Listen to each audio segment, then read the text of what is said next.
Yo, what is going on, my YouTube people? 29 United back here with another video, and I am honored to be joined by a good friend, Ruairi from the Anglo-Italian podcast. How are you doing, my friend? I am very good. Thanks for having me on.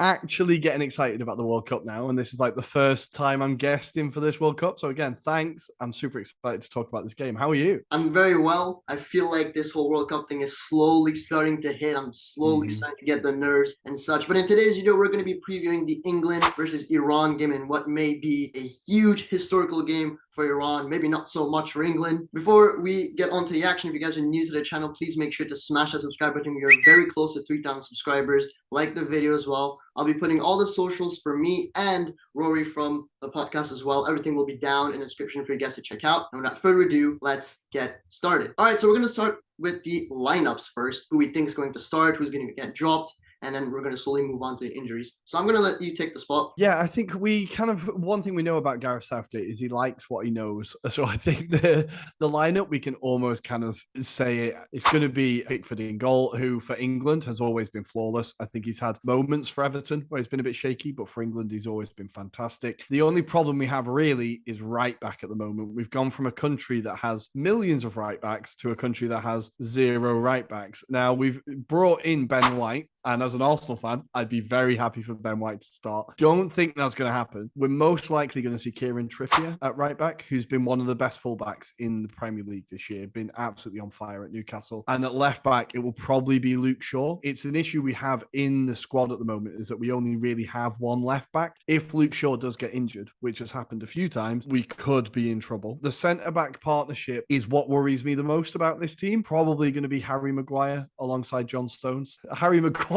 is a very complicated player. Again, for England, I think he's never been terrible. I kind of hope that Tomori would be called up or Gareth Southgate would be brave enough to give someone else a go at centre-back. I think with the teams that we see as, and this isn't to be disrespectful to Iran, but teams that we see smaller than us, we tend to play four at the back and we don't do the five at the back. So I expect a 4-3-3. In midfield, he'll definitely play Mount. He loves Mason Mount. He's a player who every manager who has him loves him. So he must be doing something right. I think he's a perfectly good player, but there's nothing special about him. I think alongside him will be Declan Rice, definitely. One of the best young midfielders in the world at the moment. Can do everything. Is adding offense as well as defense to his game. Passing range is ridiculous. The question next to that is who plays alongside him. I would have Bellingham, but I kind of get the feeling it's going to be Calvin Phillips because, again, Gareth Southgate likes what he likes. Even though Phillips hasn't played many minutes, much like Maguire, I think he might start anyway. And then up front,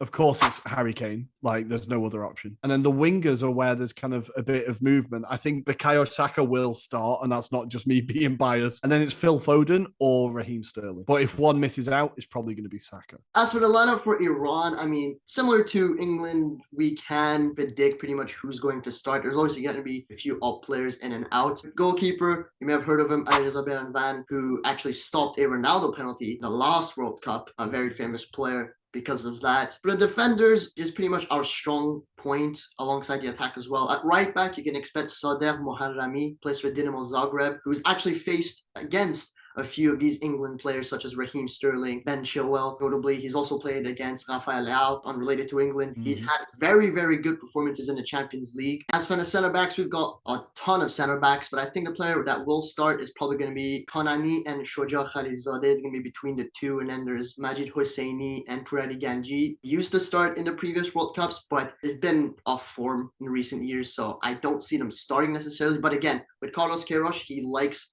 certain players just like Gareth Southgate, so we're just gonna have to wait and see. For the left back position, I would go with Milad Mohammadi, which is a very, very pacey left back, plays for Athens in Greece at the moment. And for the midfield, which is considered by most as the weak point of Iran, we don't have that many quote-unquote great midfielders. We have some good ones. Said Ezatolahi, who is probably the best one. We've got Saman Ghoddos as well, plays for Brentford in the Premier League. Hasn't been too good. Actually, to be honest, hasn't really had much of a chance to prove himself. Thomas Frank, frankly, does not play him. And we've got Ahmad Nurullahi, who plays in Asia. And he was actually injured a few weeks ago and was about to miss the World Cup, but the injury was deemed to not be that bad. And then there's Ehsan Haji Safi for Athens as well. There's just a lot of choices. I'm not sure who's going to start exactly. As for the attack, we have Ali Reza Jahanbash, who plays for Feyenoord in the Eredivisie, who hasn't been terrible. He's been really good in Europa League, not so much in the league that he plays in. Then we've got Mehdi Taremi, obviously probably Asia's best player at the moment. And then we've got Sardar Azmoun, plays for Leverkusen, who I don't necessarily think will even play in that England game because he's currently injured. So either he's going to hop on and play for like 10, 15 minutes, or he might start. I don't know. That's about it for the Iranian lineup. Let's go ahead with players to watch from each side. I'm going to let you start for Iran. Who do you think is the player to watch from our side? Well, we can only really start with one player, and I'm going to start with him because his name's easier to say, and then I'm going to go on to the other one. Mehdi Taremi, of course, for Porto, has been absolutely killing it this year in the Champions League and in Portugal.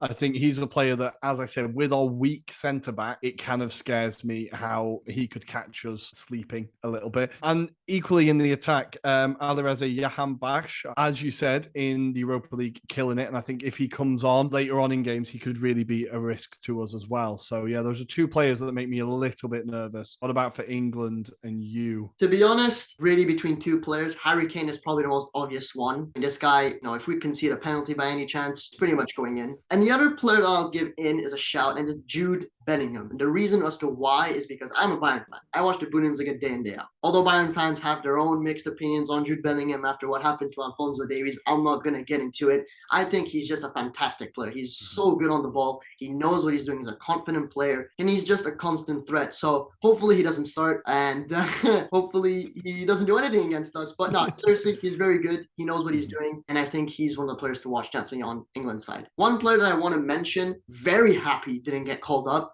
and it was probably the player that I was the most scared of, was Fikayo Tomori. I was petrified of this guy. Deserves a call up without a doubt. I'm absolutely gutted he's not been called up, genuinely. And another thing I want to add on as well, we touched upon, was Kyle Walker is not going to be starting the game against Iran, which is a huge, huge blow for England. Not so much for me. I'm not complaining. Definitely. His recovery pace allows us to play a higher line because he can just run back and get anything that goes through. Without him, we do have to drop a little bit deeper. I think he makes a big, big difference to how we play. All right, that's it for the lineups. Let's move on now to the forms of both sides. I'm going to start with Iran's form. In what may be the most shakiest year for Iranian football, we've gone from being happy to being depressed to being happy once again. It all started well in the Asian qualifiers. We did what we had to do under Dragan Skocic. A lot of drama happened. It all happened from that one Canada friendly back in June, which was pretty much what ticked the whole thing off. There's been a lot of drama in the dressing room, and listen, once a coach loses the dressing room, he has to go. Nevertheless, we somehow got Carlos Queiroz back, our old manager who was managing in the 2018 World Cup, and since then things have been looking great. We've had friendlies against Uruguay, Senegal not long ago. We won that game against Uruguay. We tied against Senegal, the African champions. And now, most recently in the World Cup preparation that we've just had, we played against Nicaragua, although it was only just domestic players, nothing too crazy. It was a very boring game. 1-0, nothing special. And we actually played Tunisia today behind closed doors, and it wasn't even broadcasted, so there's literally no way of knowing what the hell was even going on in that game. From reports have been saying that we had a red card and a penalty was conceded. We lost that game 2-0 today. However, I wouldn't be really concerned about it, considering, again, we have no idea what went on in that game. So there's no way of really judging. And Tunisia, to be fair to them, have been very, very impressive in their own respective rights. So that's for Iran's form.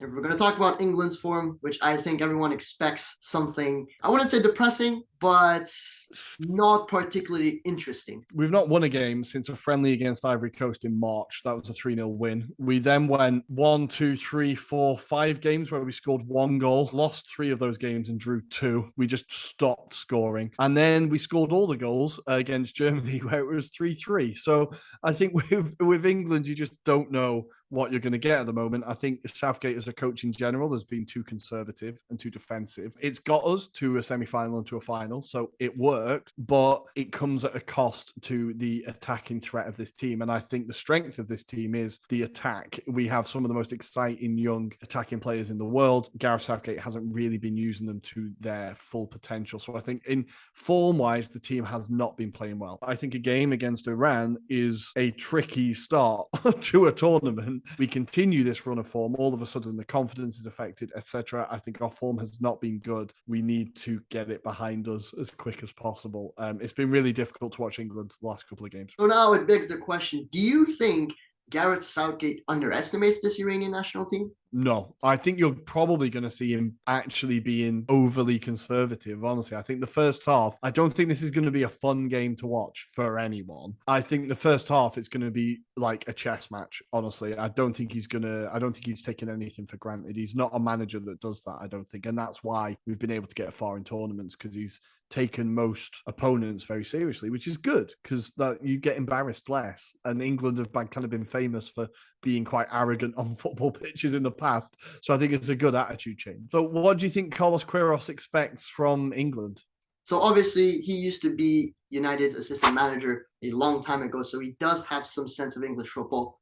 Obviously, it's a long time ago. English football from then on has changed, but it's always nice to have a manager that has some sense of English football. It's a bonus. It's something that some coaches in the group does not have. For example, the US manager. I'm expecting him to just park the bus the whole game. And the game that reminds me a lot of this upcoming game would be the Spain game in 2018, where we parked the bus the whole time and Spain managed to score just a terrible goal. Nevertheless, we still scored a goal. It was unfortunately deemed offside. I think that's how the game is going to go on. I think England will attack a lot.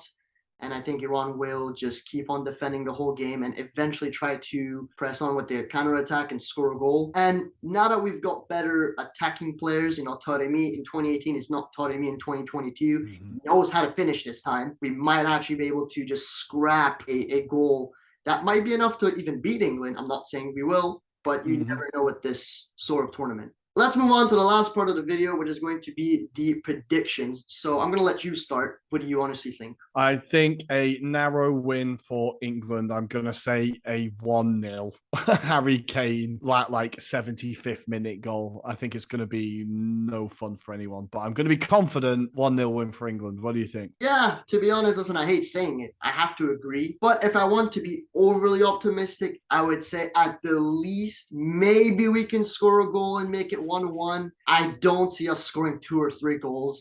Listen, I'd be very surprised. But yet again, a lot of people said the same with Hungary, and they managed to score 4 against you guys. Yeah. So you really never know. But with how Queiroz is and, considering past results against teams that are similar to England, Portugal and Spain, I think it's going to be at most 1-1. If not, I think we're going to lose this game 1-0, unfortunately. And if we do score, I think it's going to be maybe a Taremi, just scrappy goal, like a tap in or something. I don't know. It'll be on the counter attack. It'll be on the counter attack. I can see it already. Harry Maguire trying to play it out from the back or something. You never know. Harry Maguire might score. Yeah. Yeah. There's opportunities there. Definitely. So that's going to be the end of today's video. Once again, I want to give a huge shout out to Ruairi from the Anglo-Italian Podcast. Thank you so much for joining on to today's video. So that was it for the England preview. Like I said, if you guys are new to the channel, please make sure to smash that subscribe button, leave a like if you guys enjoyed the video. All of our socials will be down in the description for you guys to check out. And is there anything you want to say? Yeah, just follow us on Twitter at Italian Anglo Pod, on Instagram at Anglo-Italian Pod, and on TikTok, I think, on Anglo-Italian Pod. You'll find us everywhere. We are everywhere. Thanks for having me on, man. I really enjoyed it. That was great. All right, I'll see you guys in the next one. Damn, I'm on red alert. Else you went up in the dirt, man.